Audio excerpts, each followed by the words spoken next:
एक बार की बात है कि एक सियार जंगल में एक पुराने पेड़ के नीचे खड़ा था। पूरा पेड़ हवा के तेज झोंके से गिर पड़ा।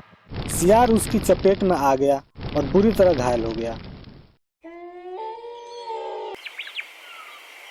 वह किसी तरह घसीटता घसीटता अपने मान तक पहुंचा। कई दिन बाद वह मान से बाहर आया। उसे भूख लग रही थी, शरीर कमजोर हो गया था। तभी उसे एक खरगोश नजर आया। उसे दबोचने के लिए वह झपटा। सियार कुछ दूर भागकर हांफने लगा। उसके शरीर में जान ही कहाँ रह गई थी। फिर उसने एक बटेरा का पीछा किया। यहाँ भी वह असफल रहा। हिरन का पीछा करने की तो उसकी हिम्मत ही नहीं हुई। वह खड़ा सोचने लगा। शिकार वह कर नहीं पा रहा था। भूखों मरने की नौबत आ ही समझो। क्या किया जाए। वह इधर उधर घूमने लगा, पर कहीं कोई मरा जानवर नहीं मिला। घूमता घूमता वह एक बस्ती में आ गया। उसने सोचा शायद कोई मुर्गी या उसका बच्चा हाथ लग जाए। सो वह इधर उधर गलियों में घूमने लगा। तभी कुत्ते भौं भौं करते करते उसके पीछे पड़ गए। सियार को जान बचाने के लिए भागना पड़ा। गलियों में घुसकर उनको छकाने की कोशिश करने लगा, पर कुत्ते तो कस्बे की गली गली से परिचित थे। सियार के पीछे पड़े कुत्ते की टोली बढ़ती जा रही थी और सियार के कमजोर शरीर का बल समाप्त होता जा रहा था। सियार भागता हुआ रंगरेज के बस्ती में आ पहुंचा। वहां उसे एक घर के सामने एक बड़ा ड्रम नजर आया। वह जान बचाने के लिए उसी ड्रम में कूद पड़ा। ड्रम में रंगरेज ने कपड़ा रंगने के लिए रंग घोल रखा था। कुत्तों की टोली भौंकता चला गया। सियार सांस रोककर रंग में डूबा रहा। वह केवल सांस लेने के लिए अपनी थूथनी बाहर निकालता, पर जब उसे यकीन हो गया कि अब कोई खतरा नहीं है तो वह बाहर निकला। वह रंग में भीग चुका था। जंगल में पहुंचकर उसने देखा कि उसके शरीर का सारा रंग हरा हो गया है। उस ड्रम में रंगरेज ने हरा रंग घोल रखा था।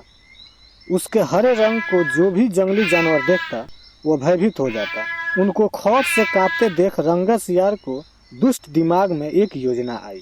रंगे सियार ने डर कर भागते जियो को आवाज दी, भाइयों भागो मत, मेरी बात सुनो। उसकी बात सुनकर सभी जानवर रुक गए।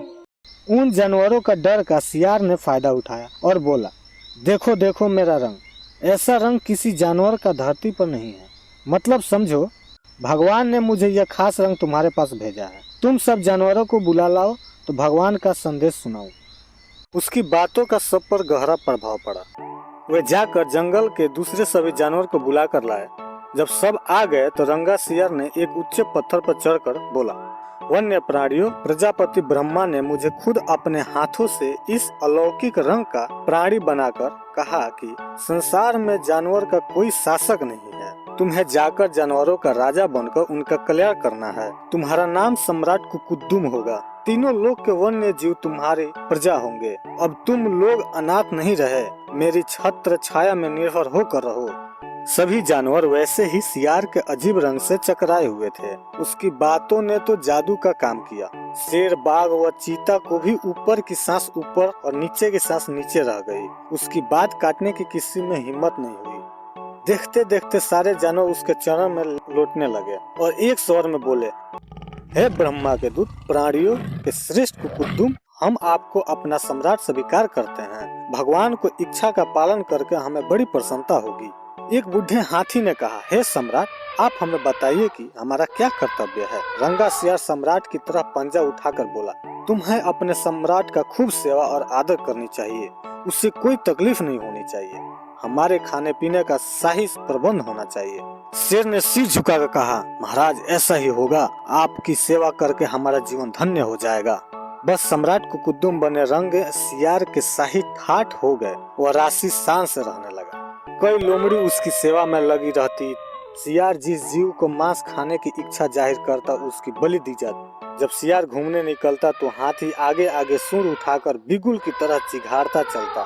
दो शेर उसके दोनों ओर कमांडो की बॉडीगार्ड की तरह होते। रोज कुकुद्दुम का दरबार भी लगता। रंगे सियार ने एक चालाकी यह की थी कि सम्राट बनते ही सियारों के शाही आदेश जारी कर उस जंगल से भगा दिया था। उसे अपनी जाति के जीवों द्वारा पहचान लिए जाने का खतरा था। एक दिन सम्राट कुकुद्दुम खूब खा पीकर अपने शाही मान में आराम कर रहा था कि बाहर उजाला देखकर उठा। बाहर आया चांदनी रात खिली थी। पास के जंगल में सियारों की टोलियां हुआ हुआ की बोली बोल रही थी।